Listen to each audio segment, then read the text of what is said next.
Hello everybody, welcome to my YouTube channel NurseEd Simplified.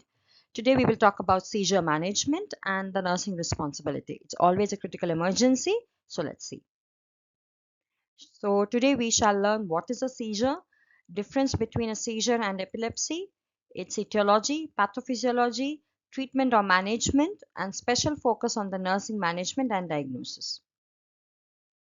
So now we will come to definition. What do you mean by a seizure, or what is a seizure? A seizure is a sudden but abnormal electrical discharge from the brain that results in what? In change in the sensation, behavior, movement, perception, or consciousness. Now, there are some common terms which are used interchangeably, but all of it have a different specific meaning. So we will go into it. Seizure is a sudden abnormal electrical discharge of the neurons in our brain that results in the episodes of abnormal motor, sensory, autonomic, or psychic, or maybe a combination of all of these. What is convulsion? Convulsion is basically relating to the motor components or to the motor, what do you call, motor changes that are seen specifically in abnormal. It leads to abnormal, irregular, involuntary contraction of the muscles of the body, and it results in the uncontrolled tremor. What is epilepsy? Epilepsy, it is a group, or rather it is clubbing. It is a group of syndromes characterized by the unprovoked recurring seizure or convulsion over time. So how do you differentiate between the seizure and epilepsy? An epilepsy to happen, it must have two or more unprovoked seizure or convulsion in a 24 hours period. Now we have the types of seizure, and that's very important to know, and you will know it depending upon the type of activity. So the classification of seizure, mainly it is partial or focal and generalized. But we have other classifications also, like mixed and continuous. So first we will discuss about what is partial seizure. We have that divided into two, mainly simple and complex. What do you mean by simple? Simple means that it affects only a small region of our brain. Often it is like you will see the temporal region or the hippocampal region. So people who have simple partial seizures, they retain their consciousness. That is why it is called simple. What do you mean by a complex? As the term suggests, it may involve the consciousness. So there can be unconscious repetition of the actions, gestures, or verbal utterances, or simply like you will see the patient staring at you, a blank stare, and apparently unawareness of what happened, followed by no memory. It does not, he or she does not recollect what he or she was doing. This is about the focal or the partial seizure. Now we come to the generalized. Generalized again is subdivided into these categories: absence, myoclonic, clonic, tonic-clonic, and atonic. What is absence seizure? It involves what interruption in the consciousness, where the person experiencing the seizure, he becomes like vacant, blank, and unresponsive for a short period of time, and that short period is like around 30 seconds or maybe less. Slight muscle twitching you may see. What is myoclonic? Myoclonic, it involves extremely brief, maybe even less than zero point 0.1 second, muscle contraction will be there and can result in some jerky movements of the muscle or the group of muscles. What is clonic? Clonic, from here you will see it starts getting serious. From clonic, it is myoclonus, like they are generally myoclonus and they are regularly repeating its activity around 2 to 3 per second. In some cases, it may vary also, it may even increase. What do you mean by a tonic-clonic seizure? It means there is initial contraction of the muscles, so you will have a tonic phase, which will involve tongue biting, urinary incontinence, absence of breathing. This will be suddenly followed by rhythmic muscle contraction, that is your clonic phase, and this type of seizure is what we refer to as epileptic. Okay. And what do you mean by atonic? Atonic means it is complete loss of the muscle tone, causing the person to fall. and they are sometimes called atonic seizures. Are in lay medical language, they are called the patient had drop attacks. It means the patient lost consciousness and fell down, but it cannot be distinguished from the other attacks that may happen. Now we come to what we call the mixed. Mixed seizure is like you may have generalized. Mixed is, as the name suggests, it will be partial plus generalized. You may have these characters together in a patient. Next, we come to continuous seizure. This term is very important. This is a critical emergency. Under this comes our status epilepticus. We will discuss about status epilepticus in the next video. Because that itself needs a little bit of attention, so we will not mix it with this chapter. So, status epilepticus is a continuous seizure activity with no recovery between the seizures. And when the seizures are convulsive, it becomes life threatening because the time span is not seconds, they are minutes. So that much of injury, neuronal injury is happening. And so your A, B, C, D, E characteristics, that is your airway, breathing, circulation, they are impaired. So it becomes life threatening and the emergency medical assistance is immediately expected. A tonic-clonic seizure lasting for more than 5 minutes. 5 minutes you will see in a status epilepticus, and is considered grounds for calling this is an emergency. That is different from an epilepsy or different from a partial focal seizure. And the next is a what we call epilepsia partialis continua. It is a rare type of focal motor seizure which involves your hands and face, and it recurs every few seconds or minutes or even for extended periods like maybe days or something. It is due to stroke generally in adults, and maybe some sort of inflammatory process happening in children, what we call a Rasmussen encephalitis, and it is caused by or maybe due to some chronic viral infection or autoimmune diseases. Next, we come to the etiology. We have divided this etiology into these areas. How in newborns and infants, it is because of the birth trauma, congenital fever, some sort of metabolic or chemical imbalances, and genetic influence. In children or adolescents and adults, it is mainly due to some alcohol and drug abuse, head trauma, infection, or developmental disorders such as autism, Down syndrome.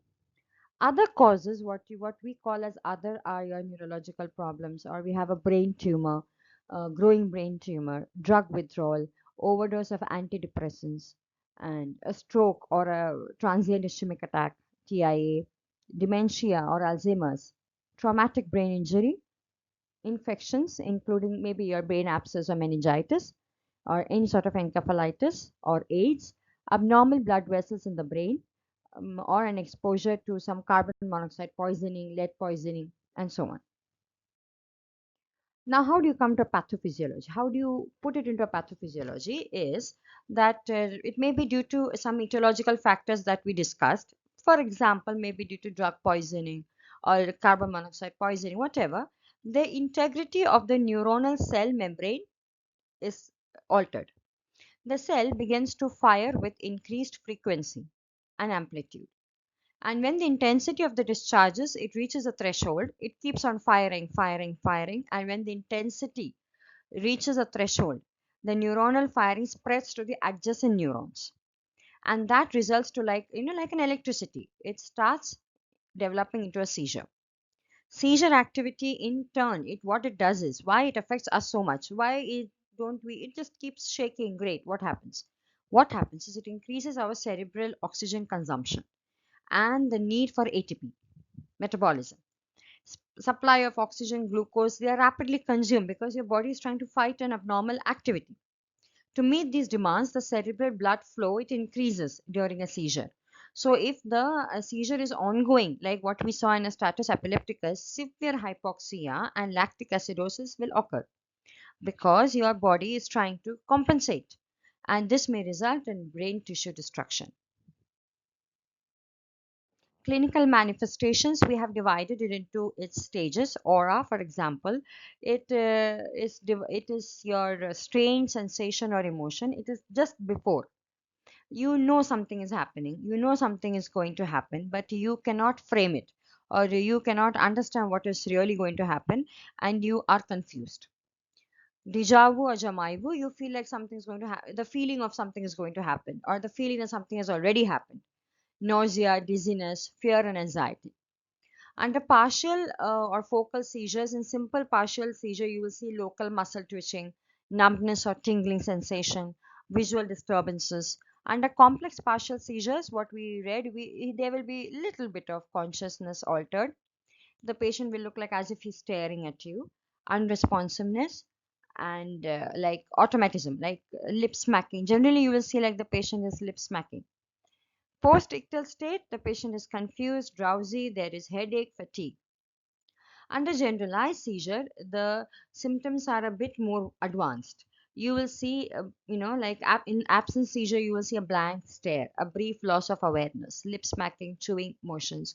Under myoclonic, you will see sudden muscle jerks. Tonic clonic, you will see loss of consciousness. There will be muscle stiffening and jerking. There will be biting of the tongue, frothing. And atonic, you will see sudden loss of muscle tone or collapse.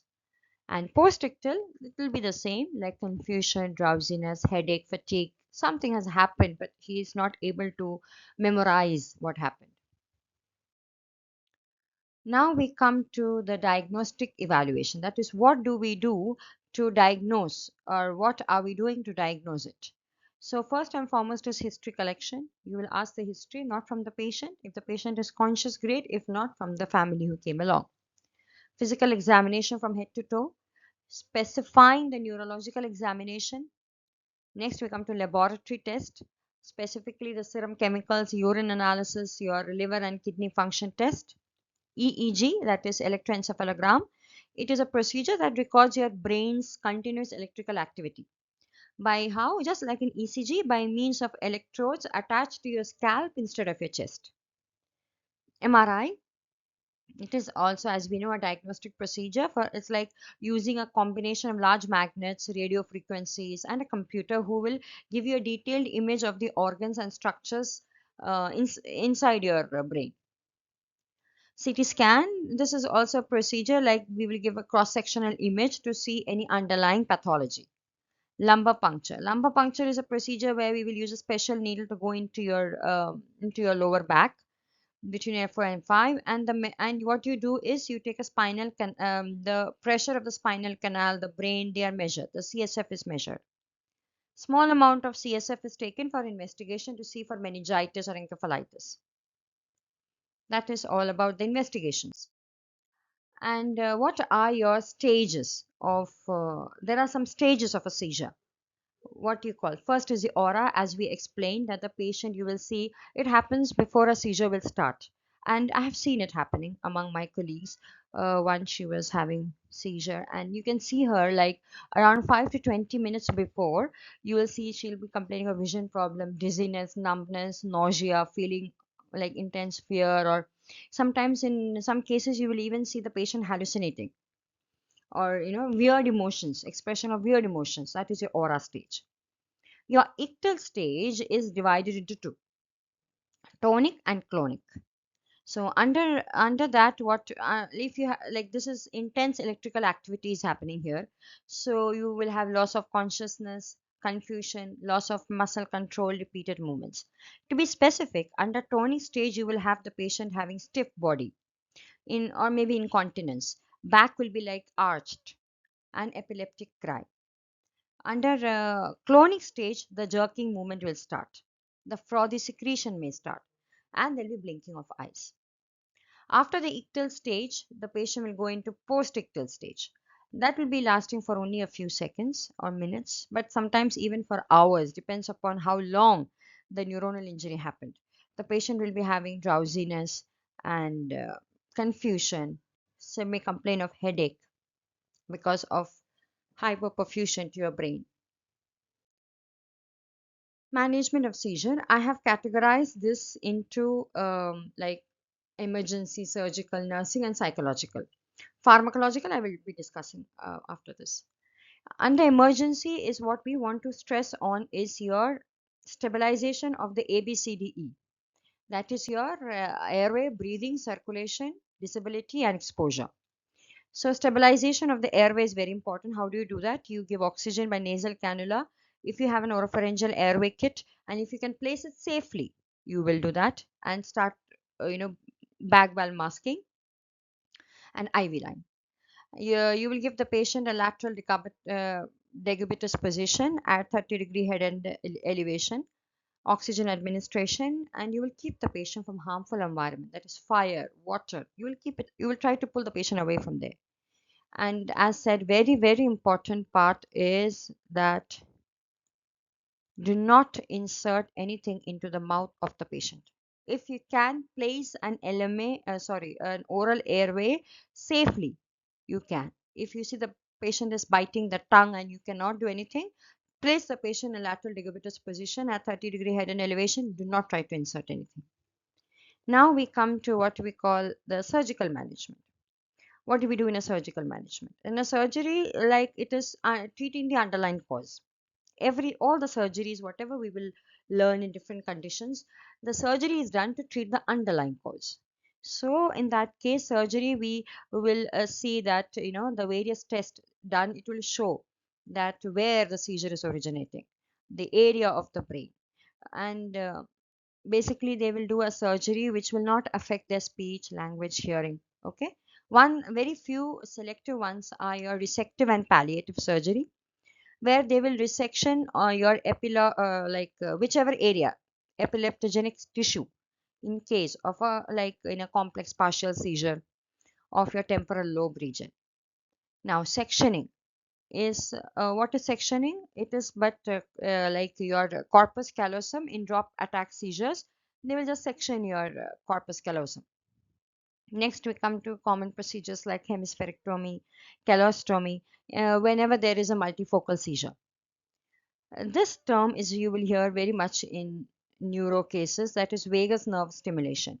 So in this is used when there are not it is not being well controlled with seizure medications. Then these people can benefit from this surgery. It is to be used for poor persons above 12 years of age who have partial seizures but are not controlled by other methods. Vagus nerve stimulation, it attempts to control the seizures. How? By sending small impulses of energy to the brain from the vagus nerve, which is, as we know, the largest nerve in the neck. This is done by surgically. You place they place a small battery into the chest wall, and small wires are attached to the battery and placed under the skin and around the vagus nerve. So what the battery will do, it will be programmed and it will send energy impulses every few minutes to the brain. So when the person feels that the seizure is coming, he or she may activate the impulses by holding a small magnet over the battery. So it will help them to stop that seizure if they can recognize to some extent. There are some side effects like you may have hoarseness, pain or discomfort in the throat, changes in the voice. They are the general, but this is one of the most preferred methods. Now we come to nursing. So what we do for nursing, we have each stage what we do. During the seizure, we protect from injury, turn to the side, no restraining. After seizure, what we do, we check for the ABCD, we reassure the airway, document, allow rest. Long-term care is we educate, medication compliance, and to avoid any triggers or any precipitating factors.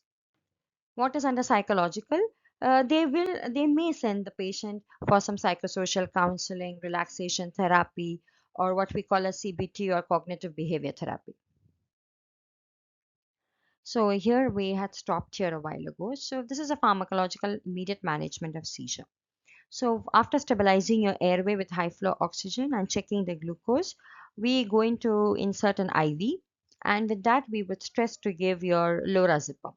So lorazepam is always a drug of choice to control the seizures. Why? Because it helps to lorazepam's main mode of action is it is binding to your benzodiazepine receptors on your GABA. That it is a like a gate gate which is present at multiple sites within your CNS. So what lorazepam does is it enhances the inhibitory effect of this GABA, which increases the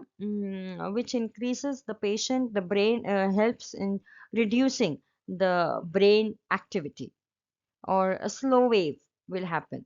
in the brain. It helps to calm down that chemical called the GABA. Alternatively, diazepam is given at 0.5 mg rectally. If still continuing more than 10 minutes, you can still give another lorazepam. And still going more than 10 minutes, you have to switch to paraldehyde.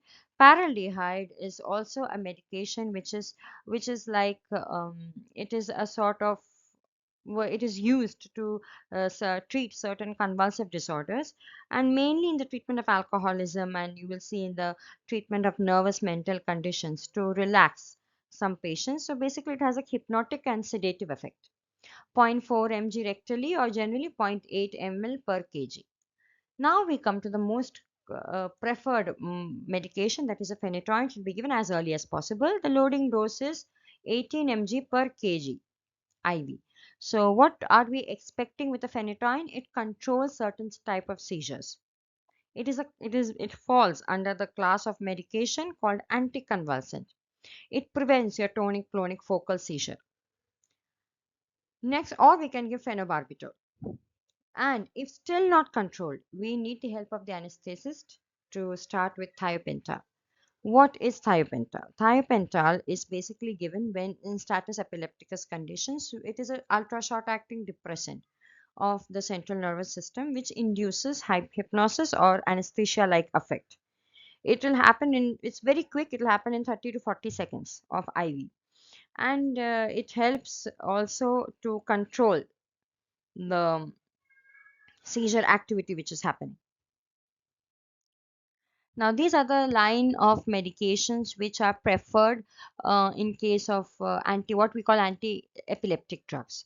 For focal onset or for secondary GTCS, GTCS is a generalized tonic-clonic seizure. We give the first line of drug is lamotrigine, and second line is levetiracetam, carbamazepine, sodium valproate, lacosamide. Under general, when you have a patient with GTCS, we give our drug of choice is sodium valproate or levetiracetam. And second line, if you don't have, you can go with lamotrigine. Absent seizure, none of these will work. You need a separate type of drug that is not very commonly used, but they are generally preferred for such medications. That is ethosuximide.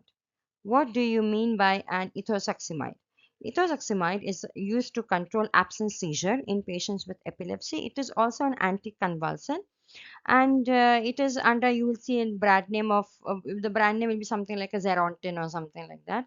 This is the only drug which is taken by mouth, and it can be given in an absence seizure. And what is the next one is myoclonic, and myoclonic seizure you have no other choice but to give sodium valproate.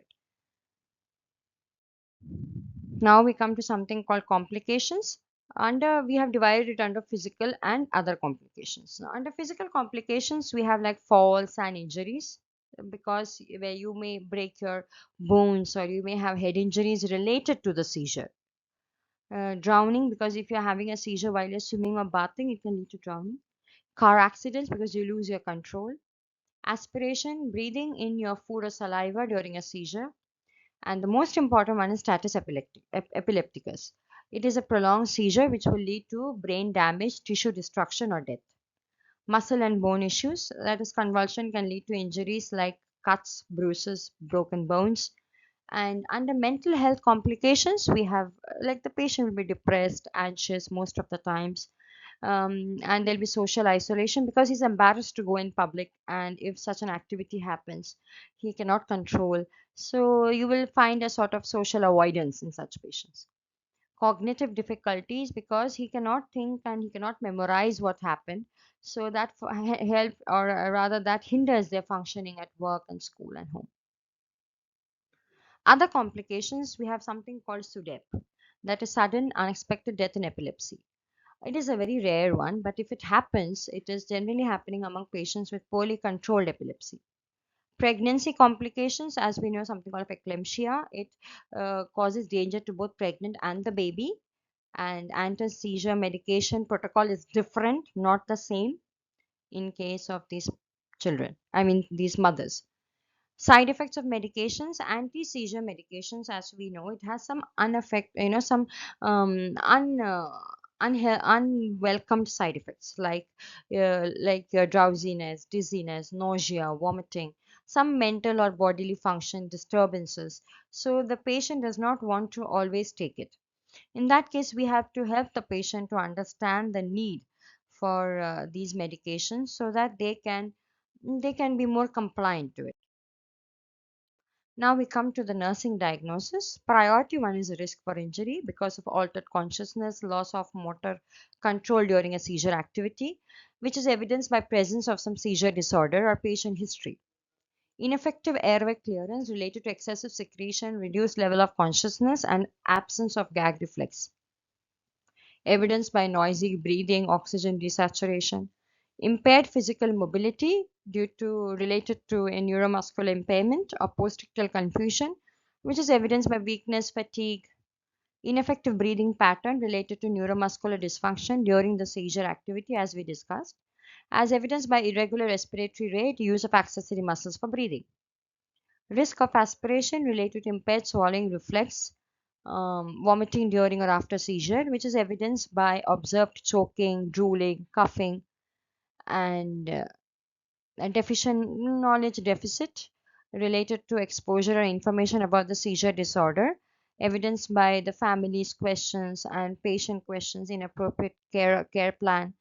Social isolation, anxiety, and risk of non-compliance is also one of the nursing diagnoses. So you have around 10 diagnoses which you can easily elaborate and use. So thank you so much for being with me throughout this session. And please do not forget to like, subscribe, and share the channel and this lesson to all your colleagues so that they can benefit. Thank you so much. Bye bye.